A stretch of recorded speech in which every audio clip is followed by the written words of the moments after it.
We now move on to selection of surfacings. This chapter provides guidance on factors to be considered in the selection of appropriate surfacings for any given pavement option. It is not within the scope of the guideline to discuss their design in detail, but the choice is important for road performance.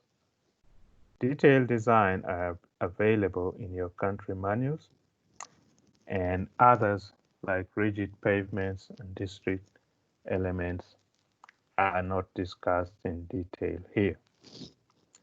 Now, you can see that there is a wide selection of bituminous surfacings to select from, and that's because there are quite a wide variety that have been developed over the years. Choice of the appropriate surfacing type will depend on the relevance of many factors. These include the traffic volume and type, the pavement type, that is the strength and flexural properties, the materials which are available and their quality, the environment in which the surfacing is to be used in terms of the temperature and the rainfall, the operational characteristics such as geometry and gradient, safety consideration, construction techniques, and especially the contractor experience when it comes to bituminous surfacing, the maintenance capacity and reliability, economic and financial factors, special life cycle costs that present, and other external factors. We have provided several tables to help you select appropriate surfacings in the guideline. The first table here talks of different attributes or considers different attributes that the surfacings have, and therefore that you should consider in the selection of the appropriate one based on your situation. For example, you can see that in terms of ease of construction in the third row, a number of surfacings present themselves as being appropriate. That is, you can see the triple S, which is the first on the column, that presents itself as very good for ease of construction. And at the last column, you see CMA, which is a cold mix asphalt, also presenting itself for very good ease of construction. And there are empty cells here, which means you should not consider them in the various circumstances. We also have another table here, which is based on the type of materials that are economically available in your setting, such as crushed aggregate, stone pieces, natural gravel, and the appropriate type of surfacing that you should consider. For example, if you have plenty of natural gravel, you see that you should consider obviously a gravel surface, but you can also consider the use of Otto as shown in this table. So another thing to note about this table is that we have included the option of non-reinforced concrete and of discrete elements such as cobblestone, fired clay brick. So this we hope will be useful.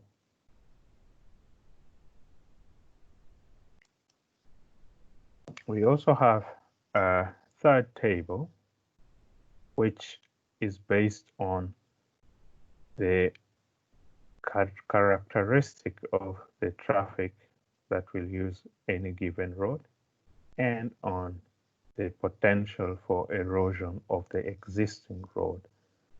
So we see here that, for example, if you have heavy traffic with a risk of overloading, You see options that are found suitable as stone sets, dressed stone or cobblestone, and we also have outer seal, double outer seal, and non-reinforced concrete options. The details of these are, of course, provided in the guideline. Now, we need to give a very strong warning here, and that is regarding the use of single application of bituminous surfacings. For example, sand seal, slurry seal, or single surface dressing, which in some cases is known as single chip seal. Now, these will often turn out to be economically disastrous due to poor performance. Any slight construction defect on these surfacings rapidly develops into a pothole. Now, the application of primer seals, as is done in Australia and Ghana, before applying the single bituminous surfacing may alleviate the problem, but we strongly discourage the use of single application of any bituminous surfacing. We now proceed to economic evaluation. This chapter considers alternative economic analysis tools and procedures for planning low-volume rural roads. As a designer, you will not be able to convince decision makers or financiers to buy into your design without showing some economic basis or social basis or political basis in which your design should be found to be useful. But in most cases, it will be on economic basis that the financiers will decide.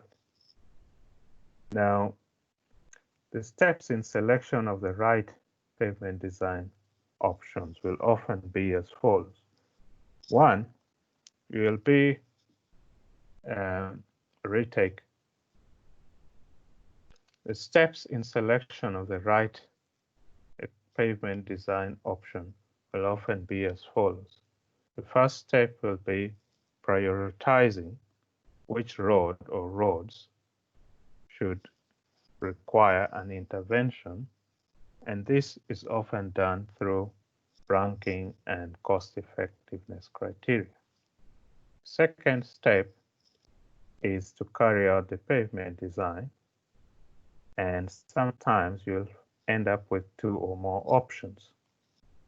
And the third step is you have to conduct an economic analysis to select the best option amongst other options, or you have to show proof that the investment in a particular option is better than maintaining the status quo. Now, I present to you a simple ranking and prioritization tool or formula. And this is a very simple formula, but very useful in that you calculate the ratio of the cost of upgrading any link to a basic access standard or whatever standard you want to the population that that link serves. And of course, the lower the ratio, the higher the priority. With this method, improvement of links that have the lowest ratio will result in the highest ranking priority. Now, another useful approach is the use of multi-criteria analysis. And this is often used to combine economic, social, environmental, and other considerations in the final choice of alternatives for both major and rural road investments. The choice of the criteria and the cutoff points are country specific or they are financier specific. An example of this is shown in this table here, where the criteria against which alternatives are judged on the left-hand column.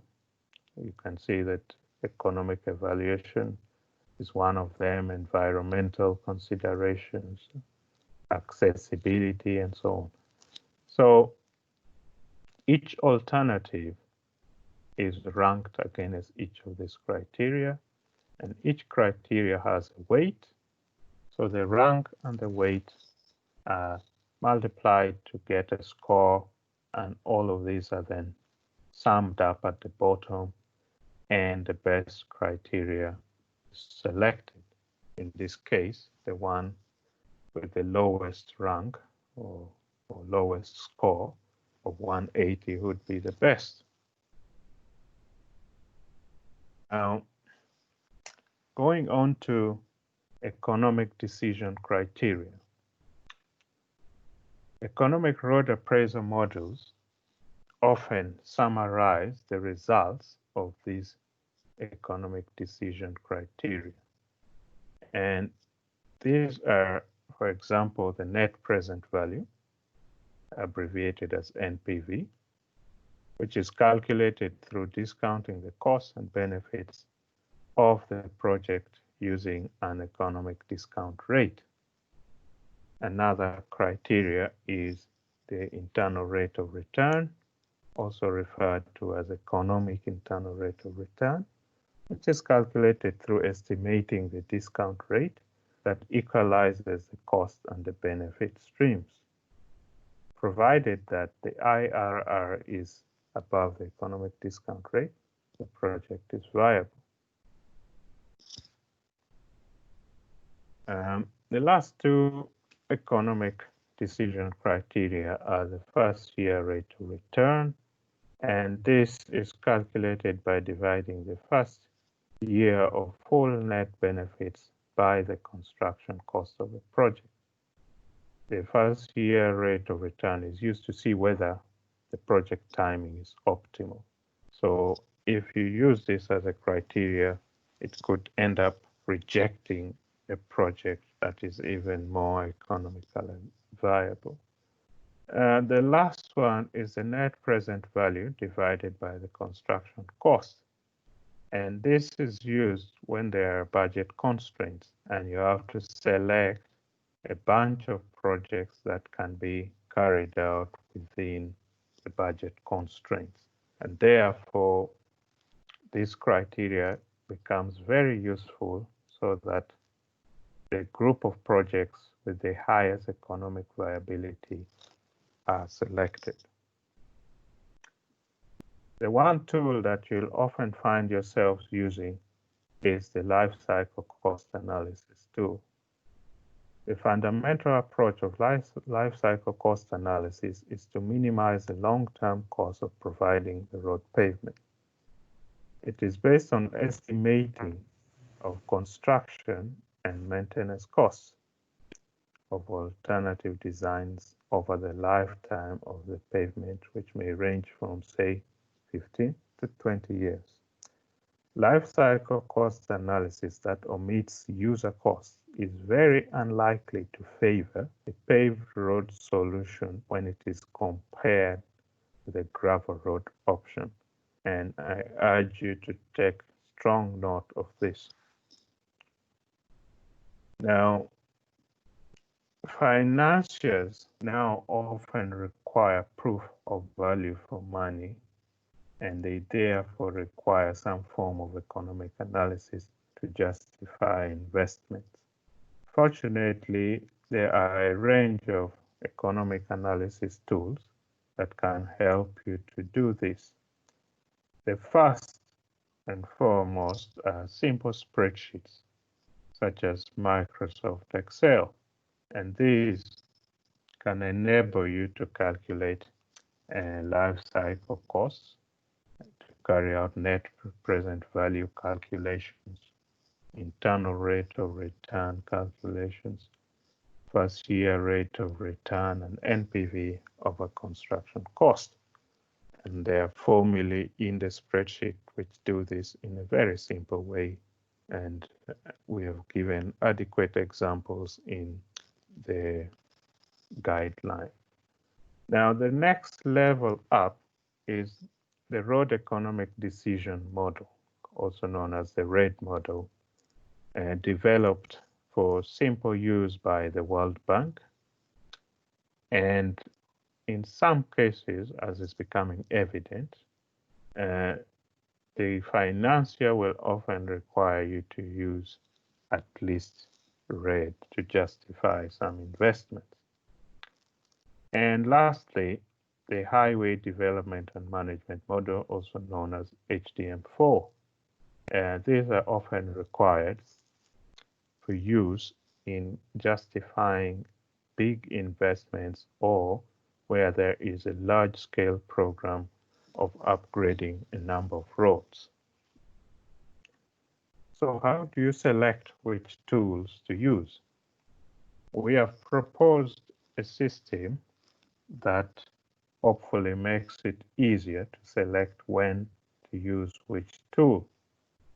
The first one is you should only use a simple comparison of initial costs if two or more options that provide similar ride quality measured in roughness are to be compared, or the design traffic is less than or equal to 300,000 ESA, or if the initial cost of the works is less than the equivalent of $3 million. Now, bear in mind that these figures can be changed depending on country-specific conditions. The second level up is if the design traffic is greater than 300,000 ESA, or the initial cost of the works is greater than $3 million, or there's a significant difference in ride quality, but the design traffic is less than 300,000 ESA. In this case, you should conduct a life cycle cost analysis using a simple spreadsheet, RED, or other tool. Now, if the financier requires you to, as they are now beginning to ask, you may have to use the RED model to justify your design option. And in some cases, you may have to use HDM4 as well, but this is mostly where there is a large number of roads as part of an improvement program. We have several examples in the guideline, and the most common one, of course, is the life cycle cost analysis, and we've shown a sample of the example here. Now, worth noting is that in some cases, options that show a very high initial cost will often result in the lowest life cycle cost, as illustrated here.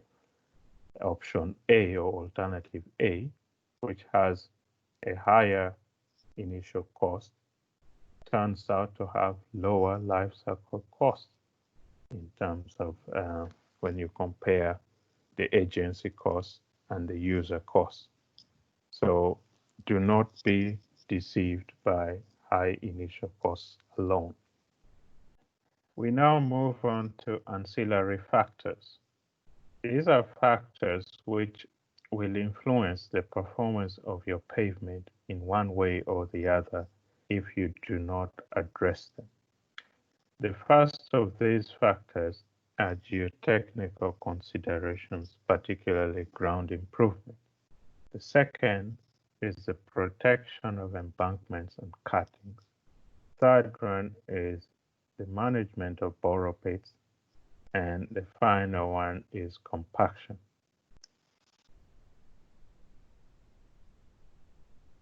We now start with geotechnical considerations. Some of the common situations where ground improvement may be considered as a practical and cost-effective alternative for low-volume roads include in areas where there are expansive clays, as these undergo shrinkage and swell, under varying moisture conditions and therefore affect your pavement layers. The second are areas which have soils with high organic content, as these tend to be highly decomposable and cause voids in your structure. The third are low strength soils, such as those with CBR less than 3, including swampy conditions. Then we have areas which have got collapsible soils. These are soils that undergo sudden and irreversible decrease in volume when loaded after wetting. We also have areas which have got saline substrate soils with soluble salts and other materials containing soluble salts, whose aqueous form evaporates and form crystals in the bituminous surfacing, which then blow up and lead to holes and potholes.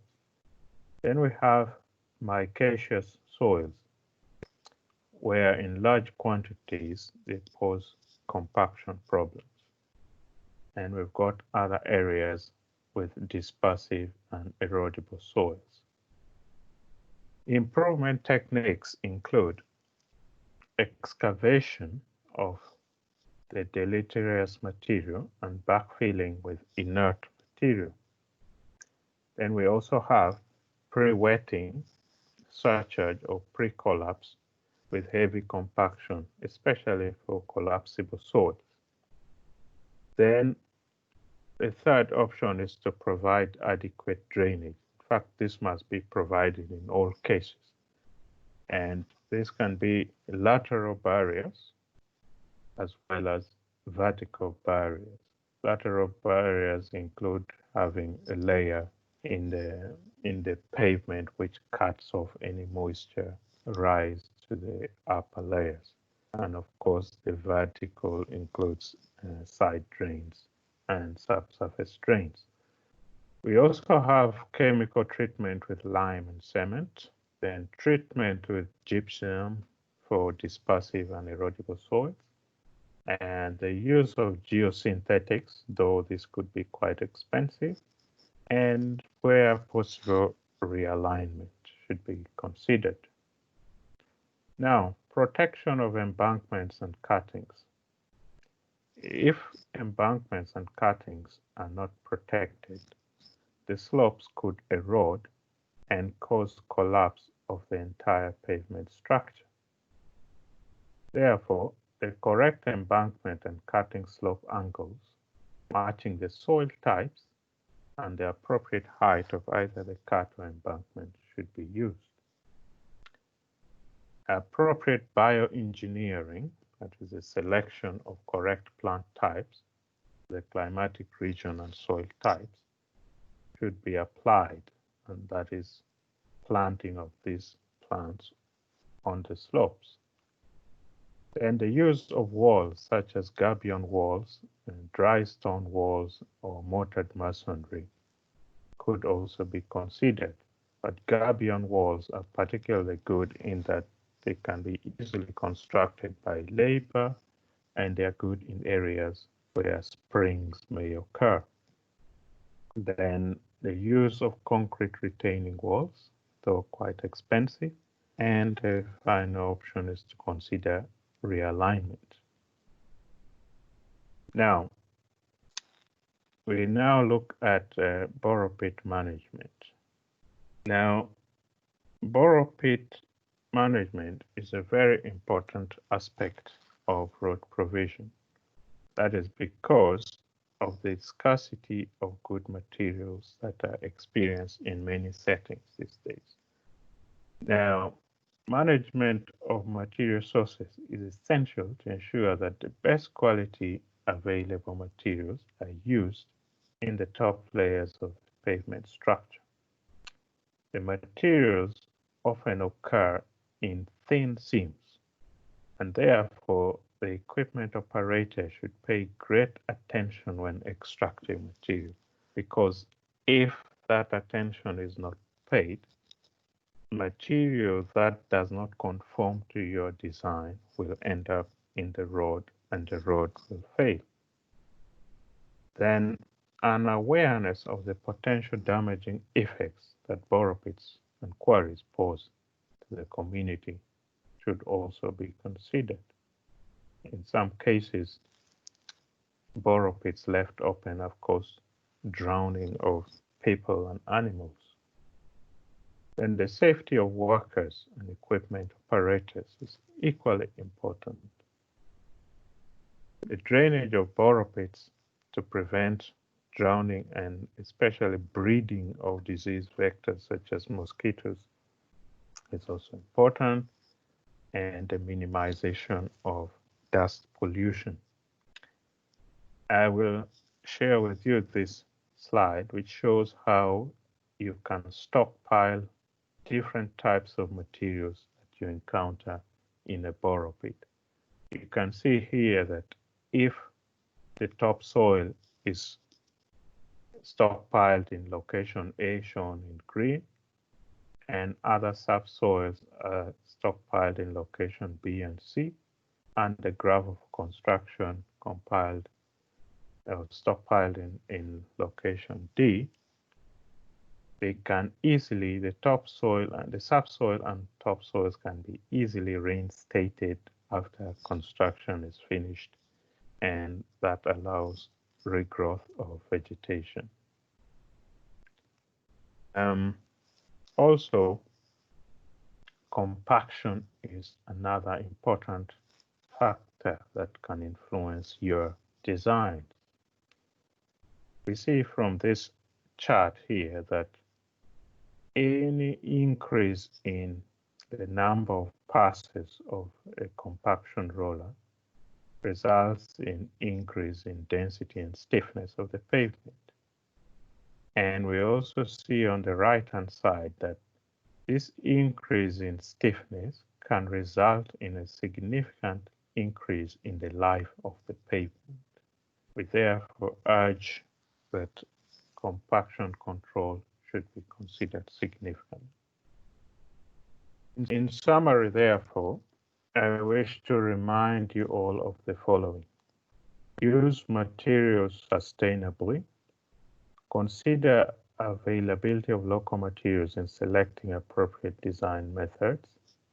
Single surface treatments often fail prematurely, so use double seals or combination seals. Economic analysis is often required to justify value for money for any road improvement. Ancillary factors such as ground improvement, slope protection, borrow pit management, and compaction significantly affect the longevity of your pavement. Thank you all for your attention. Remember, more details can be found in the guideline, which we also refer to as the RRN. Thank you.